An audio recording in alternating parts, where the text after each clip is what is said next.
8h37.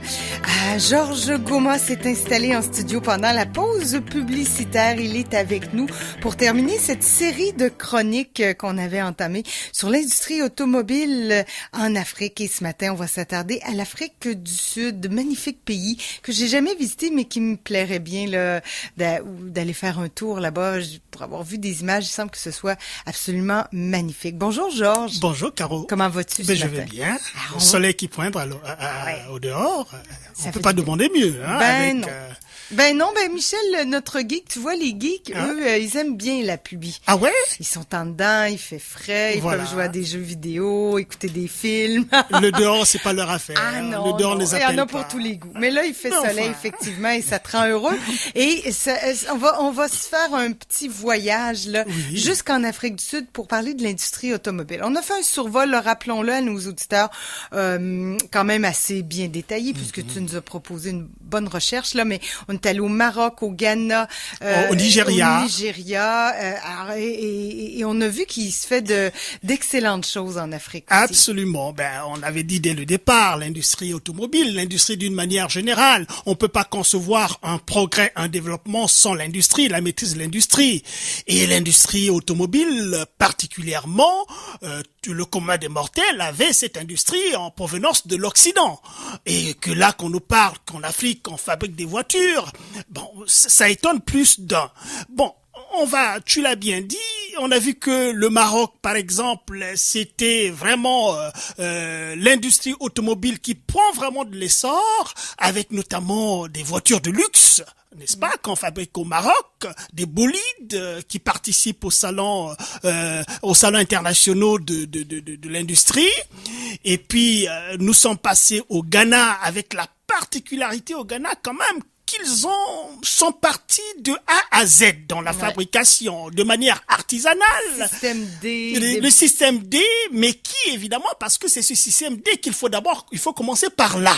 Maîtriser la science de la fabrication de la voiture. On a vu que, au Ghana, le châssis était fabriqué là, le moteur était fabriqué là, et tout l'habillage était fabriqué là. C'est du 100% par une personne ordinaire, finalement, qui est d'une culture encyclopédique, le docteur Sadio, mais qui permet, n'est-ce pas, aux Ghanéens d'apprendre cette science de la fabrication de la voiture du début à la fin. Et c'est ça qui représente la chose la plus extraordinaire. Au Nigeria, par contre, on avait vu que c'est un pays qui était très avancé dans l'assemblage des voitures. C'est-à-dire que les pièces sont fabriquées ailleurs, on vient là simplement pour assembler. Et cette tradition du Nigeria en Afrique est connue de tout le monde avec la fameuse 504. 504, pour ceux qui connaissent la robustesse de cette voiture et qui a été fabriquée avec des séries et des séries et qu'on a arrêté la série en Europe et le Nigeria a continué à fabriquer cette belle voiture-là qui était aussi dans certains pays la voiture de commandement. Donc les ministres roulaient dans la 504. Oui, pourquoi pas? Oui. Et puis et là, nous venons en Afrique du Sud. Alors, l'Afrique du Sud, pour nos auditeurs, il faut savoir que c'est un pays extraordinaire. Le pays est extraordinaire parce que longtemps vécu sous l'apartheid. L'apartheid qui a laissé quand même une tâche vraiment désolante dans l'histoire du monde. Forcément, ça laisse des cicatrices. Ça laisse beaucoup de cicatrices dans un pays qu'on appelle le pays arc-en-ciel, aux multiples cultures, aux multiples ethnicités indiennes, chinoises, africaines, européennes et tout le monde. Ouais. Alors, l'Afrique du Sud, puisque nous parlons de l'industrie automobile, l'industrie automobile en Afrique a commencé par là-bas aussi. Ça a commencé là-bas. En 1924. La chaîne d'assemblage. Avec la naissance de l'automobile. Avec pratiquement la naissance. Et dans cette naissance de l'automobile, on comprend très bien la place de Ford.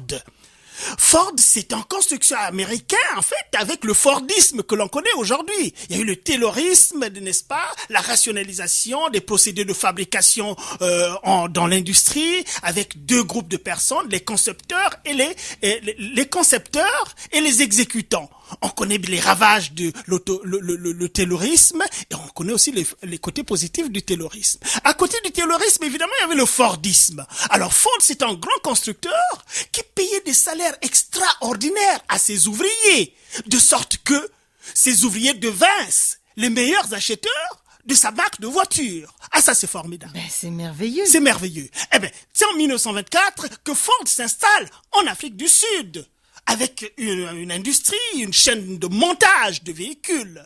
Mais malheureusement, cette installation n'a pas fait long feu, a évolué, mais vraiment très très difficilement, à cause évidemment du contexte sociopolitique de l'Afrique du Sud, où évidemment l'apartheid a fait que l'Afrique du Sud soit mise au pilori dans la relation internationale.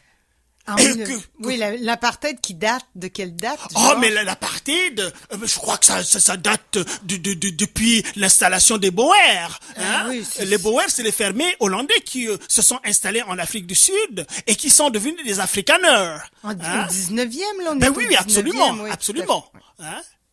On est là au 19e siècle quand ils viennent s'installer en Afrique du Sud. Donc l'apartheid en 1924, elle est en plein. L'Afrique du Sud est sous apartheid, bien sûr. Elle n'est pas l'Afrique, n'est pas africaine, bien installée, bien organisée. Absolument.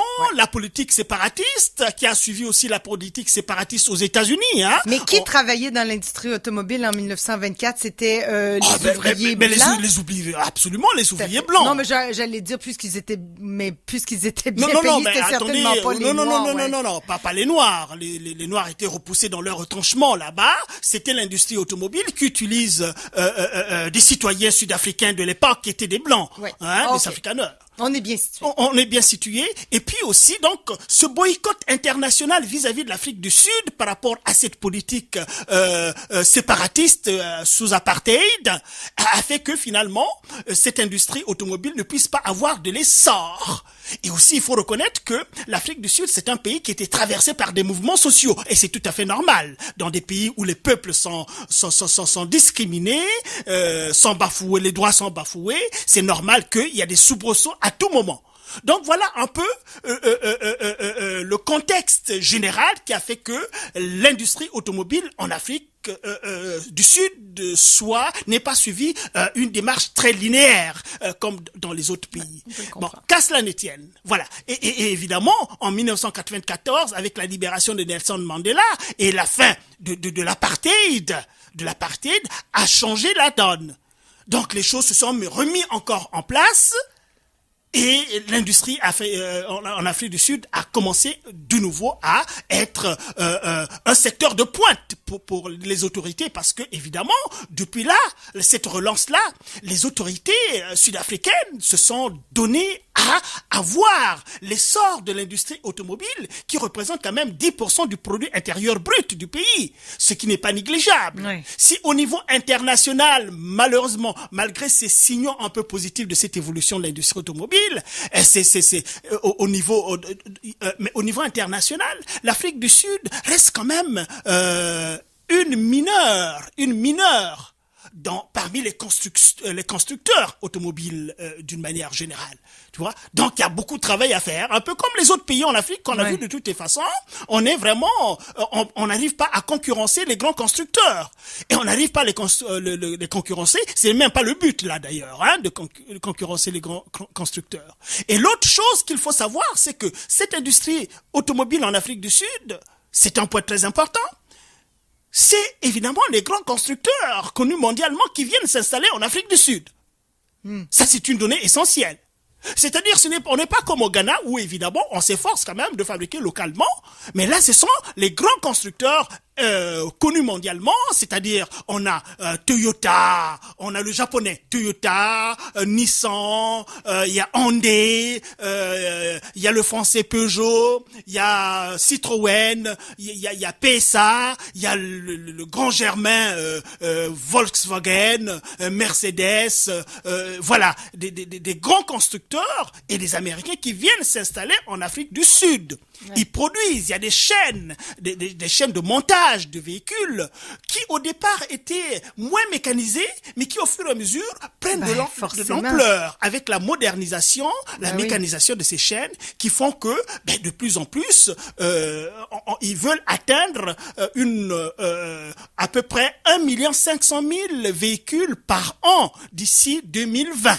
Tu vois un peu? Ouais. Donc, c'est une ambition que les autorités sud-africaines prennent très, très, très au sérieux. Et aussi, il faut savoir que il y a un autre enjeu. Le fait que les grands constructeurs viennent s'installer en Afrique, il y a des enjeux qui sont liés quand même aux coûts de production. Les coûts de production en Afrique restent quand même très bas, c'est-à-dire que les ouvriers ne sont pas payés comme en Occident. Et donc, l'Afrique, c'est quand même plus d'un milliard d'habitants aujourd'hui, l'Afrique. Et c'est un marché potentiel.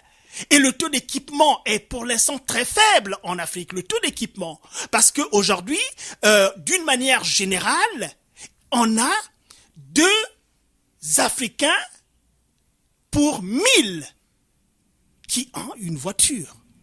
Ah oui? Ah oui, disons que 2 voitures pour 1000 Africains. Bon, c'est pas énorme. Mais non, c'est pas énorme. C'est pas énorme. Il y a moyen de travailler là-dessus. Voilà, les enjeux sont là. Il faut que ces gens-là gagnent assez d'argent pour s'acheter une voiture. Il faut que l'enjeu de la classe moyenne, le fameux enjeu de la classe moyenne. Parce que dans toutes les sociétés, la croissance est drainée. C'est pas par l'argent que l'État peut injecter dans une économie. Mais la vraie croissance est drainée par la consommation. Et la consommation, il faut bien que les gens aient la capacité de s'acheter de ce dont ils ont besoin dans leur vie quotidienne. Et pour acheter ce dont ils ont envie dans la vie quotidienne, il faut que chacun ait son petit boulot quelque part. Pas forcément des boulots de cadre, mais un boulot quand même qui lui permet de se lever le matin, aller travailler et revenir et à subvenir à ses occupations. Parce que plus les gens achètent les produits locaux, plus la croissance est au rendez-vous et plus ça évolue. Ben oui. Donc voilà les enjeux. Les enjeux qui sont très essentiels à ce niveau-là. Voilà. Alors on poursuit, mais j'avais une petite question concernant bien sûr. La main d'œuvre, parce qu'avec la robotisation, ça fait travailler des gens. On sait que c'est une main d'œuvre qui est pas très gourmande. Là, évidemment, ils ont pas les mêmes salaires qu'en Amérique, mais tout de même, est-ce que ces salaires-là suffisent à créer, à générer de la classe moyenne? Oui, mais c'est toujours, tu sais, les grands fleuves se forment à l'aide des affluents. Ce sont les petits affluents qui finissent par faire des grands fleuves, tu vois. Donc, c'est déjà ça. Et dans la politique de certaines des grands constructeurs, ici j'ai cité par exemple, il y a Nissan par exemple, qui s'investit dans la formation. Ils s'investissent dans la formation.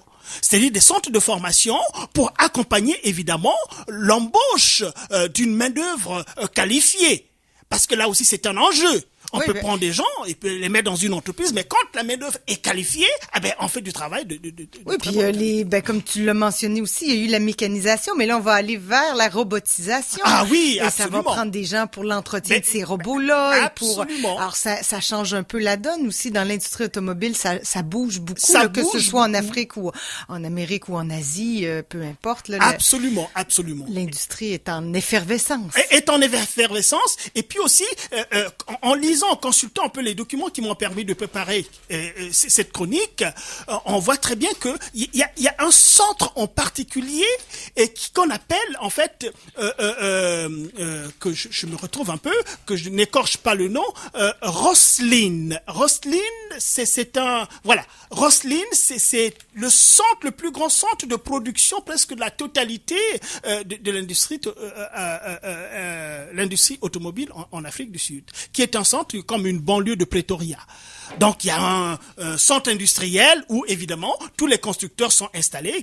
Mais ce serait bien quand même que ça essaime dans tout le pays. Ouais. Que ça soit pas agglutiné autour d'une seule ville, mais que ça essaime dans tout le pays pour essayer de répandre un peu ces centres de fabrication dans tout le pays et faire bénéficier à tout le monde, parce que qu'on le veuille ou non, l'enjeu de l'emploi est très important. L'enjeu de l'emploi est très important. L'autre chose que je voulais dire, c'est que l'importation et la fabrication des produits locaux, si Nissan, dans ses entreprises, dans ses industries, fabrique localement 60% des pièces dont le constructeur a besoin, mais la moyenne nationale, c'est de 40%. C'est-à-dire la moyenne nationale, c'est 40% des produits qui sont fabriqués localement. Voilà un autre enjeu. Ce qui veut dire que en moyenne, 60% des produits viennent toujours d'ailleurs. Ouais. Et au niveau de l'exportation aussi, on exporte à 56%. Donc, ce qui est fabriqué en Afrique du Sud est exporté. Voyez, c'est exporté pour eux. Bon, là aussi l'enjeu, c'est évidemment la pauvreté. C'est-à-dire que bon, fabriquer les voitures qui n'est pas des gens, parce qu'on est quand même dans un système capitaliste où évidemment on veut faire du rendement. On fabrique des voitures pour gagner davantage d'argent, mais on va pas gagner davantage d'argent sur une population dont la majorité est pauvre. Donc, on fabrique les voitures en Afrique du Sud, on bénéficie des coûts de production qui sont très très bas, et puis on va vendre ces voitures-là en Europe, en Asie, un peu partout, dans d'autres pays, où on gagne davantage de l'argent. C'est ça le topo derrière ce que les Américains appellent outsourcing. Outsourcing, c'est évidemment aller travailler, aller fabriquer ailleurs et rapporter ce qu'on a fabriqué ailleurs dans le pays, parce que fabriquer aux États-Unis, fabriquer au Canada, fabriquer en France, le tout coûterait beaucoup plus cher. Bien sûr, l'ouvrier, il est bien protégé là. Il faut payer l'assurance maladie, il faut payer ceci, il faut payer les congés, quand on additionne ça, les industriels préfèrent aller fabriquer ailleurs. Il y a un autre problème, il y a une autre chose, Caro, que je vais rajouter rapidement. C'est que les États-Unis avaient mis en place une politique dans le cadre du commerce international, particulièrement destinée à l'Afrique. Cette politique s'appelle l'AGOA. Ça s'appelle l'AGOA. African Growth Opportunity Act. C'est-à-dire, les Américains ont dit aux Africains que nous vous accordons cette politique de sorte que vous puissiez faire rentrer vos produits sur le marché américain à des taux vraiment préférentiels. C'est-à-dire que des produits qui sont presque pas taxés. Tu vois? Et donc là, il y a des agrumes. Il y a des agrumes, il y a le textile, et puis il y a aussi les produits industriels. Et l'Afrique du Sud a beaucoup bénéficié de l'AGOA. Et cette AGOA-là, qui a été mise en place en 2000, les années 2000, je crois que c'était Bill Clinton qui était président des États-Unis en 2000, ou c'est déjà Bush? Non, c'est déjà Bush, c'est déjà Bush. Ok. Bush est arrivé en 2000. Donc c'est Bush qui a mis en place, n'est-ce pas, cette politique d'AGOA, et qui devait aller en 2015 seulement. Mais 2015, c'est hier. Mais on a prolongé encore de 10 ans. C'est-à-dire, la politique de l'AGOA va aller jusqu'en 2025. C'est pas une mauvaise chose. Non, c'est pas une mauvaise chose. Des pays africains qui ont su vraiment profiter de ça, qui produisent, parce que il faut d'abord produire, Oui. Il faut produire d'abord, c'est-à-dire faire l'effort de développer son industrie et produire, et envoyer ailleurs. Si dans certains pays, excuse-moi, je reviens toujours sur un pays que je connais très bien, et qui se trouve être le pays d'où je viens, une minute, d'accord? Le pays d'où je viens, où on ne passe le temps qu'à faire la guerre, plutôt que de chercher à développer l'industrie pour exporter les produits vers les États-Unis et à des coûts préférentiels et ramener de l'argent au pays. On passe l'argent à acheter des armes et massacrer les gens. Je reviens toujours là-dessus parce que c'est quelque chose qui me dépasse beaucoup. Forcément. Voilà. Ouais. Donc, la chronique d'Afrique noire et puis l'industrie automobile en Afrique, c'était pour montrer aux Africains que, on a des choses à faire. On a des choses beaucoup plus intéressantes à faire que d'autres choses, malheureusement, qui tirent l'Afrique vers le bas plutôt que de la tirer vers le haut. Puis on voit bien que ces initiatives-là, commerciales et industrielles, finalement, oui, comme tu dis, ça tire l'Afrique vers le haut, puis ça fait travailler des gens, puis le train va loin. Et surtout aussi, quand on importe tous ces produits, ce qui veut dire qu'un jour, les pays d'où vous importez les choses, quand ils décident de ne plus vous donner, vous mourrez de faim.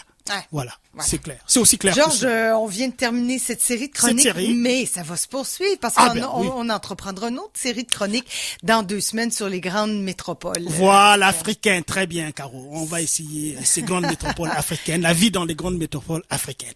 Oui. Voilà. OK. Alors, un monde à découvrir encore une fois. Un monde à découvrir. Et bonne semaine, Georges, et bonne journée. Profite bien. Merci beaucoup, Caro. Visiblement, le soleil, ça te va très bien. Ça me va très bien. Toi aussi, d'ailleurs. Ça va pas mal. On est une bonne majorité. Alors, j'en profite pour remercier mes invités de ce matin, mes collaborateurs, Carl Patrice, qui nous proposait son billet d'humeur, que vous pouvez lire et commenter sur la page Facebook des Matins éphémères. Gênez-vous pas d'aller faire un tour, d'ailleurs, pour nous questionner, nous commenter, poser vos questions. Michel Gauthier nous parlait technologie. On a parlé un peu plus tôt dans l'émission à Raymond Poirier de l'ouverture des données, soit par le public ou par le privé.